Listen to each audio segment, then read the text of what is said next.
ప్రకాశం జిల్లా తాళ్లూరు మండలం విఠలాపురంలో ఓ వ్యక్తి జీవ సమాధి అవడాన్ని పోలీసులు అడ్డుకున్నారు. కోటిరెడ్డి అనే వ్యక్తి నిన్న జీవ సమాధి అయ్యేందుకు ప్రయత్నించాడు. భూదేవి అమ్మవారు తన ఒంట్లోకి వస్తుందని కోటిరెడ్డి 30 అడుగుల లోతులో గుడిని నిర్మించాడు. ఉగాది రోజున జీవ సమాధికి కావడానికి ప్రయత్నించడంతో పోలీసులు అడ్డుకొని బయటకు తీశారు.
రైట్, ఇదే అంశం సంబంధించి మరిన్ని వివరాలు అందించేందుకు మా ప్రతినిధి వెంకట్రావు సిద్ధంగా ఉన్నారు.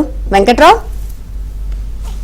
శంకరెడ్డి తాళ్లూరు మండలం విఠలాపురంలో వ్యక్తి జీవ సమాధి అయ్యేందుకు ప్రయత్నించగా పోలీసులు అడ్డుకున్న ఘటన ప్రకాశం జిల్లా తాళ్లూరు మండలం విఠలాపురంలో చోటు చేసుకుంది. అయితే నిన్న ఉగాది పండుగ సందర్భంగా గ్రామంలో తన సొంత భూమిలో కోటిరెడ్డి అనే వ్యక్తి 5 అడుగుల లోతున గుంట తీసుకొని జీవ సమాధి అవుతున్నానంటూ గ్రామస్తులందరికీ తెలియజేశారు. దీన్ని చూసేందుకు కూడా గ్రామస్తులు పెద్ద ఎత్తున ఆ ఘటనా స్థలానికి అయితే చేరుకున్నారు. గతంలో కోటిరెడ్డికి భూదేవత తనకు కల్లోకి వస్తుందంటూ కూడా గ్రామంలో ఒక 30 లక్షలు వేయించేసి ఆయన గుడి కూడా నిర్మించారు. అయితే ఈ నేపథ్యంలోనే జీవ సమాధి అవుతున్నానంటూ ఆయన ఊర్లో చాటింపు వేయటం స్థానికంగా అయితే కాలం రేకెత్తించి అయితే ఘటనకు సంబంధించి సమాచారం అందుకున్న పోలీసులు ఏదైతే జీవ సమాధి అవుతున్నానని గుంటలోకి దిగిన కోటిరెడ్డిని బయటకు తీయటంతో గ్రామస్తులంతా కూడా ఊపిరి పీల్చుకున్నారు. శంకరి,